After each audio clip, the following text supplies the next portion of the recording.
syempre, hindi makukumpleto ang Royal Celebration kung hindi natin babatiin ang aking partner, ang guwapong-guwapo at pinakamagaling na host, Robbie Domingo! Happy birthday, Robbie!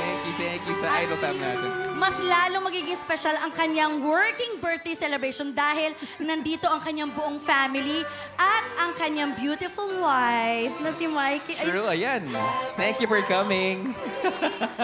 Robbie, tanungin na natin, ano ang special wish mo for your birthday? Today mismo. Today, well, I'm just so grateful to have my family here, to have my Idol Fam, to have my birthday on a final showdown means something, no? Maraming salamat talaga.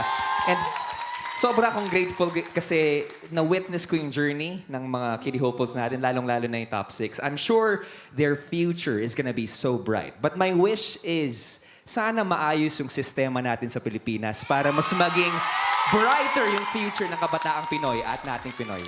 Thank you. Ay, Robbie, happy birthday! Thank you. Mamaya excited kami sa iyong pa-party. You may now blow your candle. Nagulat ako, Ate Jules. Bakit? Okay. Happy birthday! Thank you. I love you guys. Masaya ng wish ni Robbie. Yan ang wish natin